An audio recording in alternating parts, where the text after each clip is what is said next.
He's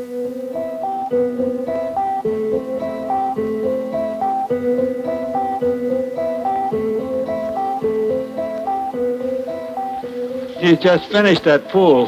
Why don't we get on and talk to him? Okay. They told us there was a good pool just above the bridge where you were fishing. Are there some other pools close by just above? Yes, there's several. There's 3 or 4 up there, but there's lots of fish in that pool I just left. What kind of flies should we be using? Well, let me show you some of the flies we use in the river.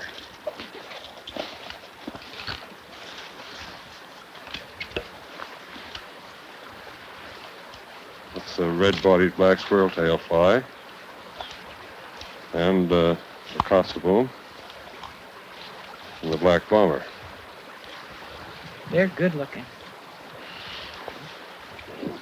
Let me give you this Kosovo that may bring you luck. It's a good fly. It's my favorite. Oh, thank you. Would you take a Lady Joan and try it? Yes, a nice-looking pattern.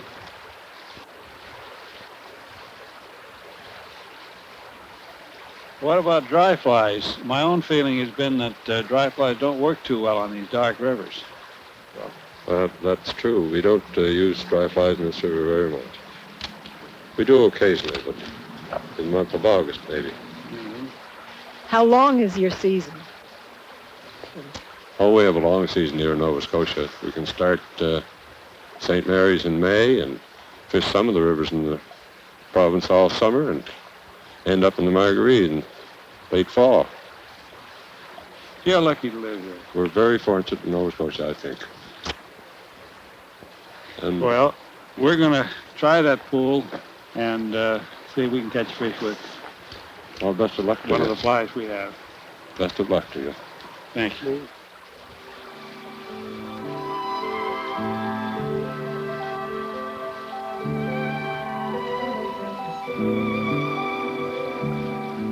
The Atlantic salmon, returning to their rivers from the great mother of all life, the sea, bring to anglers a strength and speed no landlocked fish ever attain.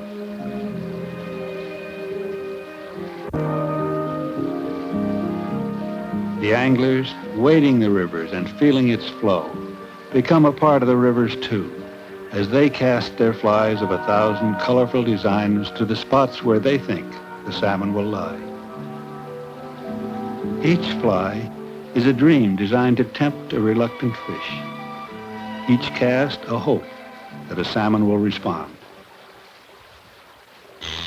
Wow! And when he does, the angler must be ready for the salmon's swift and sudden rushes, and the wild leap when they come, lest his fine leader be broken or his small hook torn from its tenuous hold.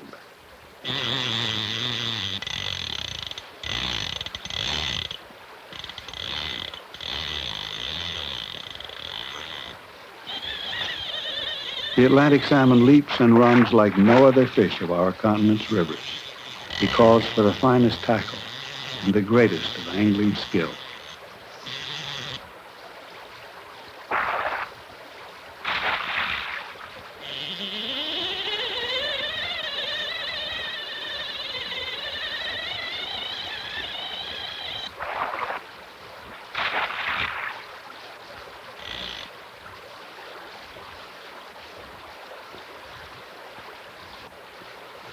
The angler must anticipate the runs and leaps, the twists and turns, and, with skillful pressures, let the wild fish spend his strength. When he tires and the time comes to secure him for release, some anglers use a hand grip on the tail, while others feel that with a small salmon like this one, the tail is just not stiff enough to hold.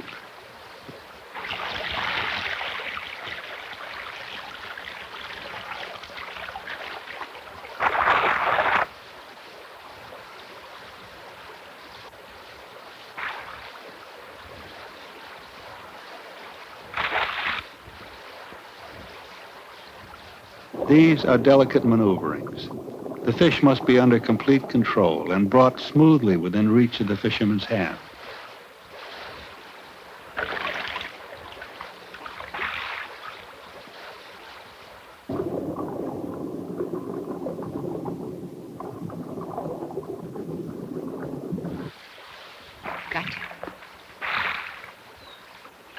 Beautiful. The tail is bending. Will it hold? A better grip. And then a moment of admiration before the hook is removed to give the fish his freedom.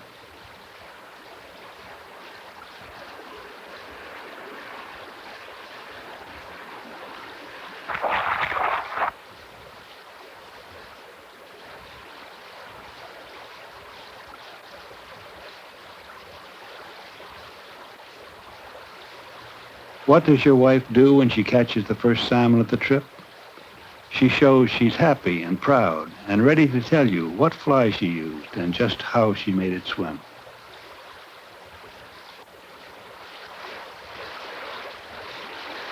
And you fish a little harder than before, endeavoring to make each cast a perfect one.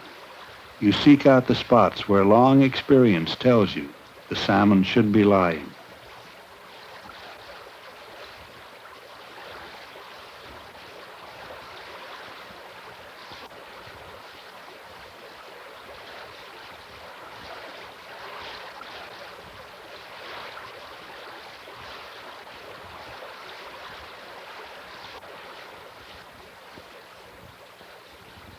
Then you start changing flies and tie on a black-winged number 6 with a body of apple green and silver and a touch of white at the throat, called a Coleman's Choice. Each fly has a special charm to which one hopes the salmon will respond.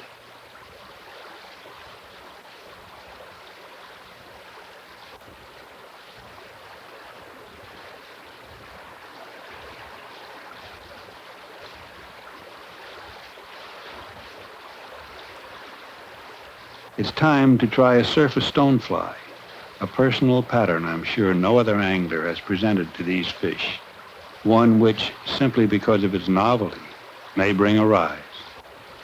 Next, a blue charm, an old favorite which for generations has brought salmon to the steel.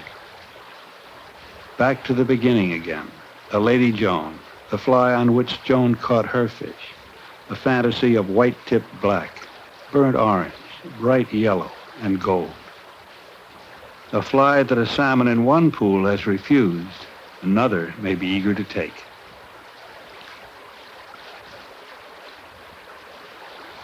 Each cast must go out to straighten perfectly. Each fly must swim back in a smooth and easy curve. Suddenly, the waiting is over, and your salmon is there at the end of your line.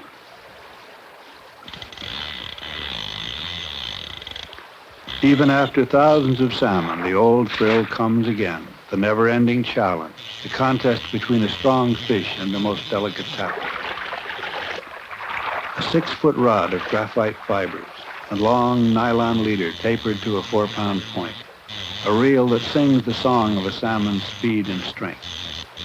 Each salmon adds a page to a long, long book.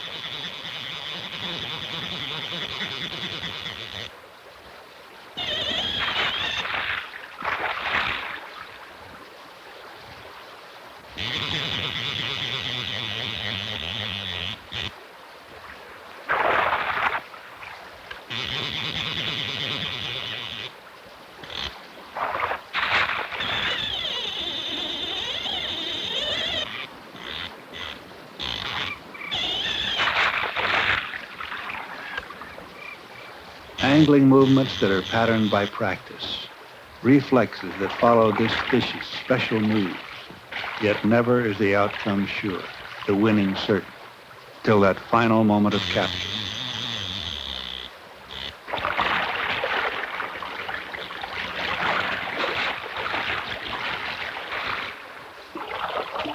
As long as the fish is free to move and able to draw on his reserve of strength, he holds the bright hope of freedom, and the angler a fear of failure. A grip which puts a finger and thumb into the depressions just behind the forward fins will hold securely a salmon up to 7 pounds. Those are the smaller salmon, with tails that may not be stiff enough to hold by hand.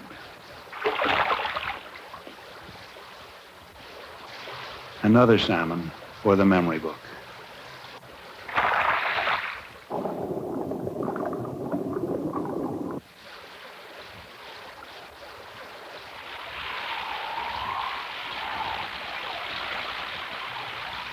When the clouds build up and the raindrops start to fall, the salmon are delighted by the promise of a rising river. Low water exposes them to their enemies, for they are large in size for these rivers of their birth. As the rains course down the tributary streams to deepen the main flows, the salmon feel the pull of the headwaters and the shallow spawning redds that they can reach only in the floods of fall. They feel renewed in spirit and are much more likely to take a fly when the rivers crowd their banks than when they run low and stale in the heat of summer. The anglers, too, rejoice at this last chance of the season to hook a bolt of silver lightning on a fly.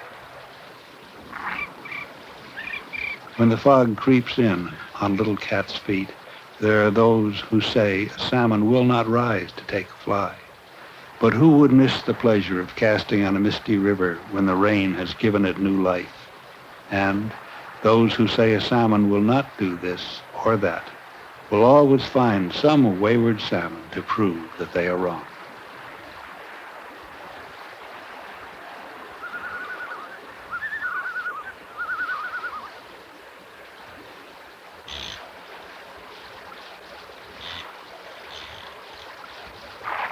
Fish on.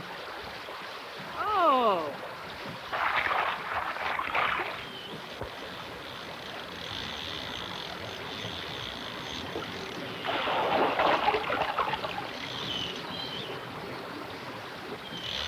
A salmon leaping in the fog, first here, then there.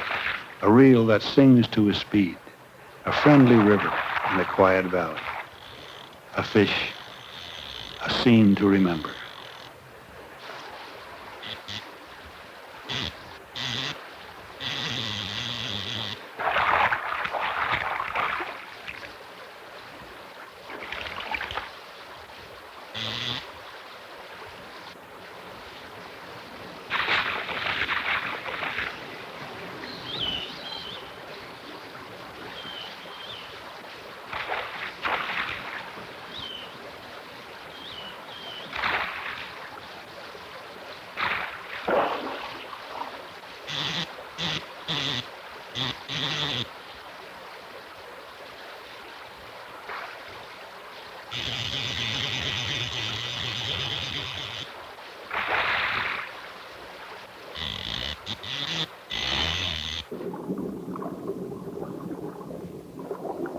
This Nova Scotia salmon, like the others, will give more than an angling memory. It's a fish that will surge on upstream to her point of destiny where, with a male of her own choosing, she will lay thousands of eggs that will, in turn, bring back replicas of her own bright energy to this, her homing river.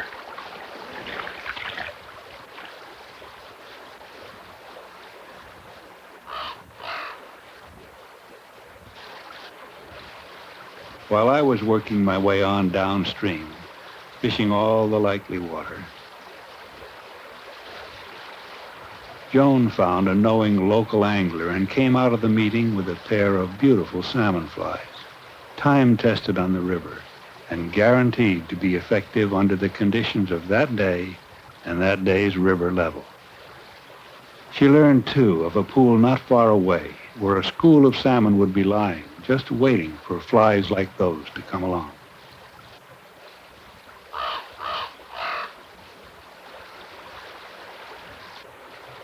I cast and cast without response. But Joan found magic in the gift flies.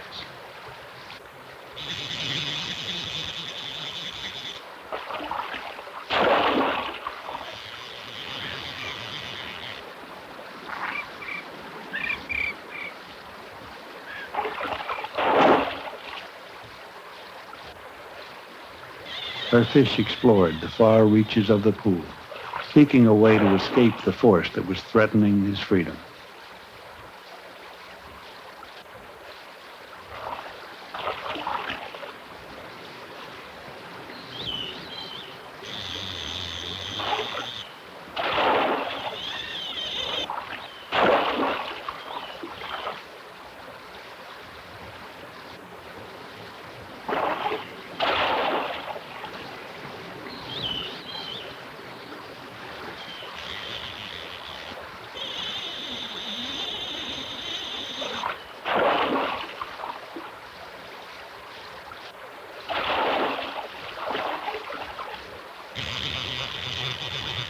From the long run, she brought him back with gentle pressure.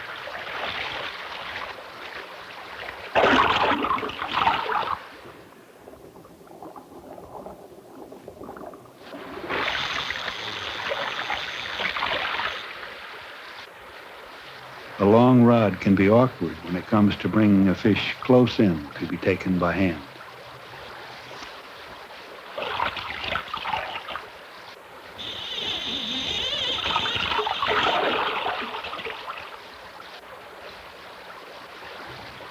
Again, Joan tries for the difficult tail grip.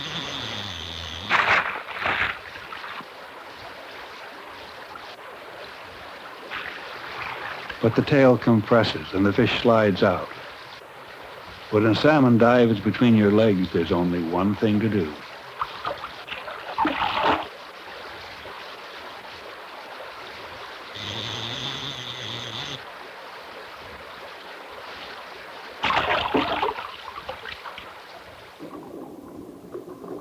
Once touched by an angler, a salmon finds new strength to resist. And then it is much harder to bring him in close.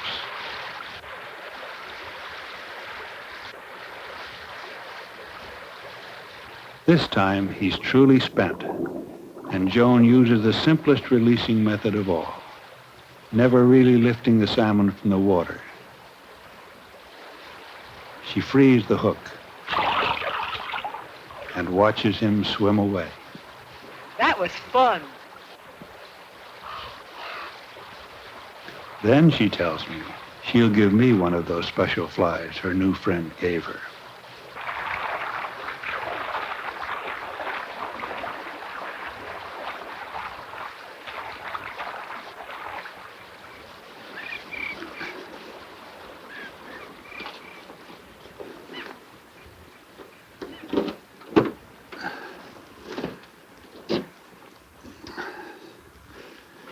It's been a great trip. I'm sorry it's over. So am I. I don't remember raising as many fish in one day as I did yesterday. We never did get any of those big fish, those 20-pounders. That's a good reason to come back. Right. Maybe we can get a 25-pounder like Reg got the other day.